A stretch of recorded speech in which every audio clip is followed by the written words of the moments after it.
April 24th, 2011 in Phoenix, Arizona. 69-year-old psychologist Emmett Velten had just returned to his apartment complex, but he wasn't alone.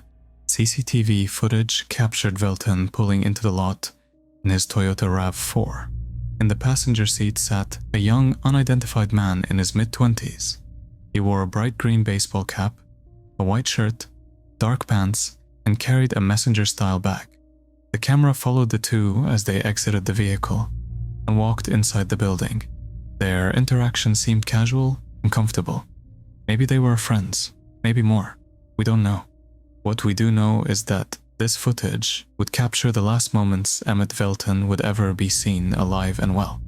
Another camera caught them stepping into the elevator together. 2 hours pass, and at approximately 10 a.m., the passenger returns on camera. But this time, he's alone. He doesn't take the elevator. Instead, he slips quietly down the stairwell. On his way out, he casually walks back to Velten's car and drives off. Shortly after the suspect left, Emmett Velten, severely beaten and bloodied, somehow managed to crawl out of his apartment. His pants were pulled halfway down. He was barely able to move, but he dragged himself toward the elevator and collapsed in the hallway. A neighbor found him, unconscious but alive, and immediately called 911. First responders arrived within minutes. Velten had regained consciousness. He was still able to speak. Velten told police that the man who attacked him was someone he had picked up from a homeless shelter in downtown Phoenix. He went on to say that the man had tied his legs together, then beat him into unconsciousness. Emmett Velten was rushed to the hospital, but it was too late. He was pronounced dead shortly after arriving. Investigators had 3 different camera angles of the suspect, over 45 seconds showing the 2 men walking side by side, entering the building, and later the suspect leaving and stealing Velten's car. Yet somehow, this man has never been identified, even with a clean, bloody footprint from the apartment floor. A stolen vehicle recovered 3 days later, and physical evidence collected from inside Velten's home. There were no usable fingerprints and no conclusive DNA. The suspect's image was pixelated just enough to obscure key features. He never looked directly at the camera, and despite showing the footage to residents at local shelters and combing the area for similar profiles, nothing matched. No one recognized him. Phoenix police brought in 1 potential suspect, but his footprint didn't match the one left at the scene. Friends say he was a typical therapist, always listening, always turning the conversation away from himself. There was no record of him using prostitutes, said one of his close friends. Still, police suspected a sexual motive. The state in which Velten was found hinted at something more personal.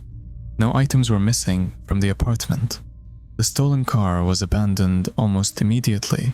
More than a decade later, this case remains unsolved. It was 7:40 a.m. on May 5th, 2017 in London. The rush of the morning commute was just beginning, and the sidewalks on Putney Bridge were starting to fill with the usual mix of professionals, students, and early joggers. Among them was a 33-year-old woman walking across the bridge. A man in running gear ran towards her. There was nothing out of the ordinary at first, just another jogger on a busy bridge. But the jogger, with no provocation, deliberately swerved toward her and violently shoved her into the road, right into the path of an oncoming double-decker bus. Looked like she was going to die, but in what can only be described as an act of pure reflex, the driver of the bus, a man named Oliver Salbris, managed to swerve at the last possible second.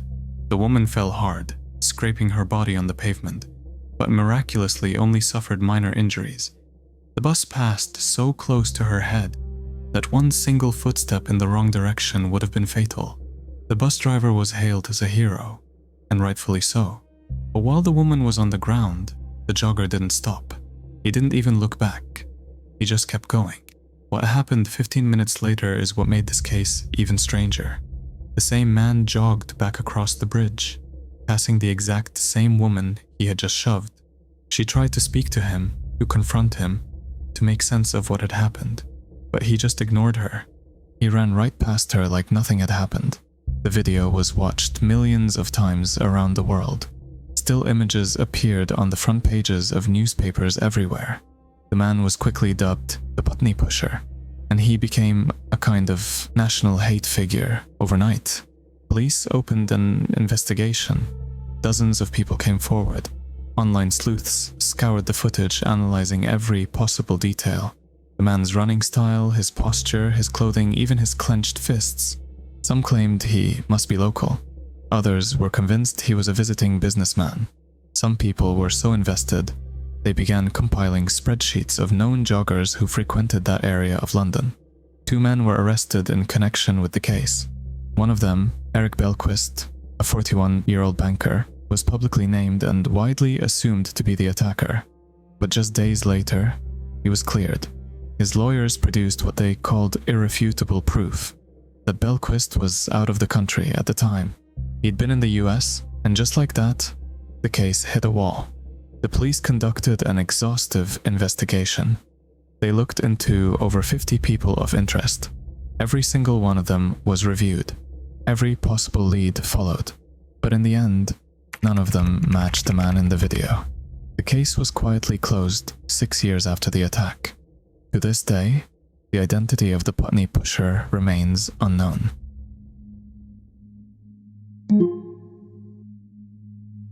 On December 13, 2009, a quiet cul-de-sac in the Sun City retirement community of Henderson, Nevada, became the last confirmed location of Stephen Koecher, seen walking alone on a home security camera, dressed in a white shirt and slacks, carrying what looked like a portfolio. He walked out of frame and was never seen again. What followed was a strange trail of activity with road trips spanning hundreds of miles, sudden detours, and the family left with more questions than answers. On December 10th, 2009, Stephen left home in St. George and embarked on a baffling road trip. He drove 300 miles north to Salt Lake City, bought gas, then headed west into Nevada. He stopped again in West Wendover, then traveled another 100 miles to the Ruby Valley Ranch of the Neff family. He'd once dated their daughter, but she wasn't there. But Stephen stayed for lunch. He told the Neffs he might go visit family in Sacramento, but was unsure due to bad weather. After a 2-hour visit, he turned around and drove the same route back. He returned home late that night, having driven nearly 1,100 miles in a single day. During the trip, Stephen called his mother. He didn't mention where he was. Instead, they talked about Christmas plans and job prospects. The next day, December 11th, Stephen was back in St. George, handing out flyers. When he came across 2 girls locked out of their apartment, he tried to call their mom and then searched for a neighbor who could help.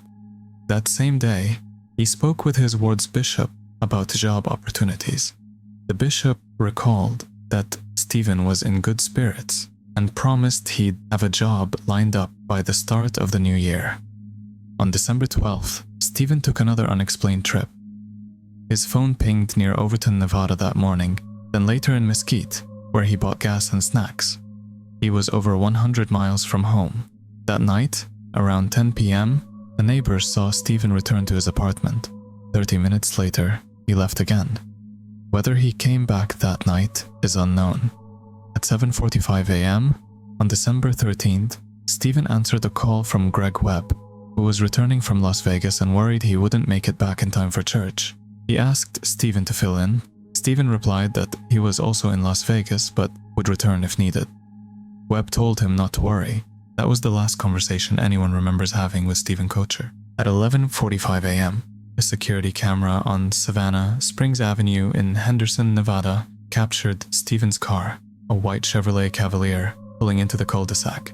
6 minutes later, a figure matching Stephen's description was seen walking casually down the sidewalk, holding what looked like a portfolio.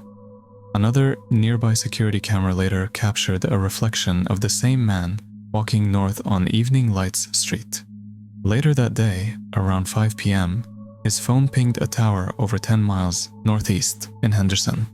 2 hours later, it pinged again. Early the next morning, one final ping placed it near the I-515 and Russell Road interchange. After that, the phone went dark. By then, the battery likely died. On December 17th, the Homeowners Association noticed Stephen's car parked in the same spot on Savannah Springs. They spotted flyers inside the vehicle and called the window washing company. That led to a call to Stephen's mother, who hadn't heard from him since December 10th. The family quickly realized no one had. They reported Stephen missing. Stephen's brother and sister drove to St. George to begin searching. They canvassed hospitals, jails, and shelters around Las Vegas. At one IHOP, workers told the family a man who resembled Stephen had eaten there for weeks. Hope surged, but later interviews with staff ruled it out. Police searched different neighborhoods, using helicopters, dogs, and ATVs, but nothing turned up. News outlets picked up the story. The local dairy company even put Stephen's photo on a milk carton, but still there was no sign of him. In April 2010, a group of 70 volunteers combed the desert near the Henderson Executive Airport, chasing a tip sent to a former police officer. They found bones, but none were human. In 2015, another search party climbed the hills south of Anthem. Once again, nothing. His family strongly believes he went to Henderson for a job interview. He was dressed professionally, walked with purpose, and didn't seem confused or distressed in the video. His car had gas, and inside were job applications and wrapped Christmas presents for his brother's family. At his apartment, everything was left in place. No sign of a man planning to leave for good. Some have speculated Stephen may have turned to illegal activity to make ends meet, as he was struggling to pay his bills. But a drug dog didn't pick up any scent in his car. There were no odd purchases on his credit cards, and no strange calls in his phone records. Even his diary held nothing alarming, just reflections on his financial troubles and his hope for change. His mother believed the frequent road trips were harmless. Stephen loved exploring cemeteries for genealogy research. To her, the trips were just his way of staying busy. To this day, neither police in Henderson nor St. George have ruled out foul play, but they have no leads to suggest it either.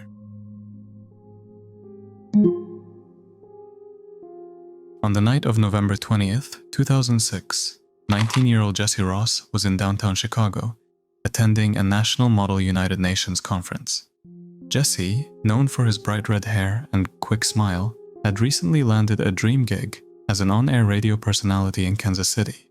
More than 1,000 college students had traveled from all over the country to attend the Model UN event, hosted at the Four Points Sheraton Hotel, Chicago's downtown loop. It was Jesse's first time in the city. He and 13 fellow students from the University of Missouri-Kansas City made the trip together, excited to participate and enjoy the experience. They were staying nearby at the Sheraton Chicago Hotel and Towers, a short 10 to 15-minute walk from the conference venue. Jesse, whose friends nicknamed him Opie because of his hair, was exactly the kind of young man who called his mom just to say he was having fun. And on November 20th, he did exactly that, telling his mother he was loving the conference and would call again the next day once they were packed and ready to drive home. But that call never came. Earlier that evening, there were dances and parties held throughout the Four Points Sheraton. It was the final night of the conference and spirits were high. Late that night, well after midnight, the organizers called for a mock emergency session, a staged diplomatic crisis that students would roleplay through. Then came a scheduled break. At 2:30 a.m., Jesse Ross stood up, excused himself, and walked out of the meeting room. He was wearing a white t-shirt, jeans, and a green warm-up jacket. Moments later, he's seen on surveillance footage in the hotel lobby. He walks toward the main doors and disappears out of frame. That is the last confirmed sighting of Jesse Ross. From that moment on, Jesse is gone. No camera picked him up walking the street. Not a single trace of him shows up between the Four Points Sheraton and the Sheraton Hotel and Towers. The walk back to his hotel was short, roughly 10 minutes. It's a well-lit, busy area, and if you're familiar with that part of downtown Chicago, you know it's covered in cameras. There's even a river separating the hotels, which Jesse would have crossed via one of the bridges. Still no footage of him appearing anywhere else. At first, no one realized anything was wrong. Jesse's roommate assumed he was out late, maybe hanging out with friends or sleeping in another student's room. In fact, he mistook a small pile of clothes on Jesse's bed for Jesse himself and went to sleep. The next morning, still not seeing Jesse, The roommate even packed Jesse's suitcase, thinking maybe he'd gone out to grab breakfast. It wasn't until 3 p.m., over 12 hours since Jesse had last been seen, that his group began to worry. They notified police, and a missing persons investigation began almost immediately. There was no activity on Jesse's credit cards. His cell phone was silent and his bank account untouched. He hadn't sent any messages or made any calls. The police conducted searches of the nearby Chicago River, suspecting maybe Jesse had accidentally fallen in while walking back to his hotel. His parents, Don and Donna Ross, say this is worse than death. There's even more confusion around the surveillance footage. Some say Jesse was seen leaving out a side door. Others say that footage doesn't exist. At the time, police said they found no evidence of foul play. But to this day, there's no clear explanation for what happened to Jesse Ross. In the words of Jesse's mom, "If Jesse ever thought we'd give up on him, we'd catch hell from him."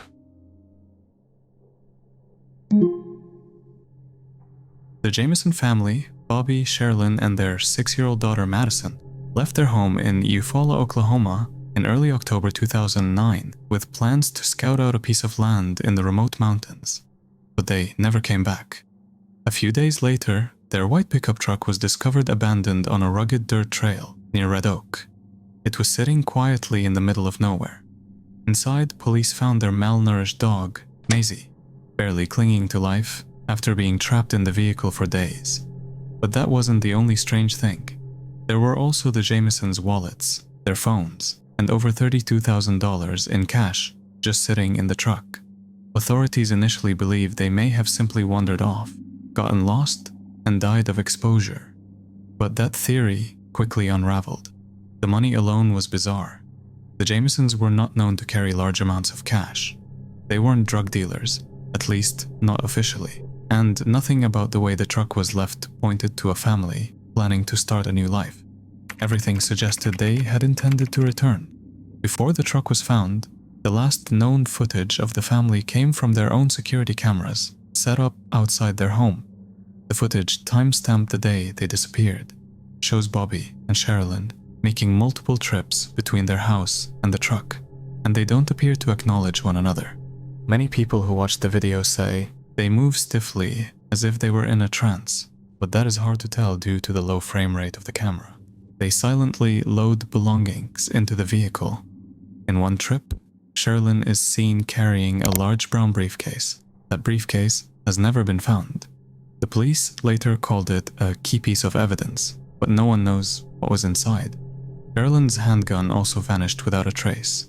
The case stalled. There were no sightings, and no idea what had actually happened in the woods. That changed in November 2013. 4 years later, when 2 hunters stumbled upon skeletal remains in a remote part of Latimer County, just under 3 miles from where the truck had been found.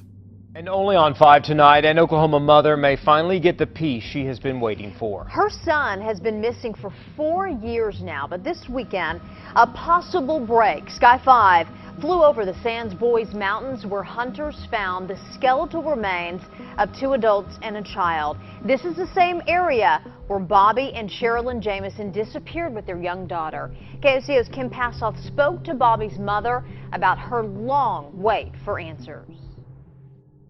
Months of testing confirmed what many feared.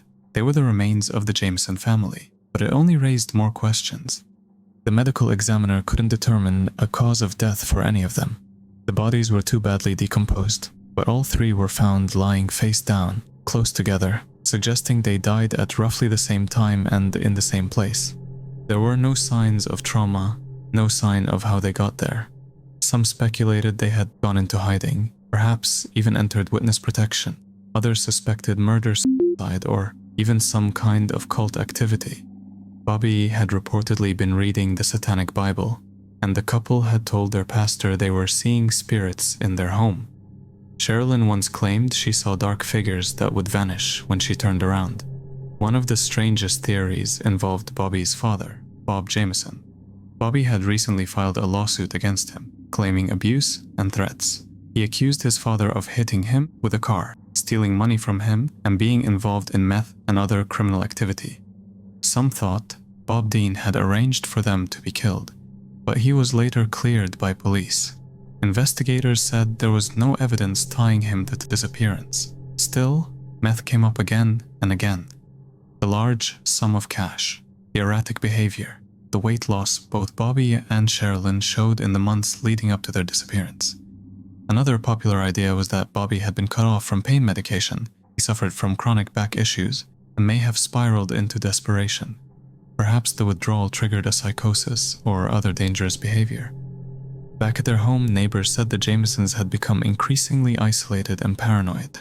Sherilyn once spray-painted strange messages on the side of their storage container. One read, "Witches don't like it when their cats are killed." Another included cryptic religious statements. They had told friends they were planning to move off-grid, buying 40 acres of remote land where they could live in peace. When the truck was found, it had not been broken into. It looked untouched, like it had just been parked. But the area it was found in was extremely remote, far from any major road. Locals said you wouldn't end up there by accident. Even more confusing, if they had walked from the truck to where their bodies were found, it would have been over 2 miles on rugged terrain, with a young child, and Bobby sped back. That detail alone makes some people believe they were led there. Adding to the mystery, there were no signs of drug use in the Jamison home or vehicle. That's the end of this video. If you enjoy this content, consider watching this video that YouTube thinks you will enjoy. Thank you.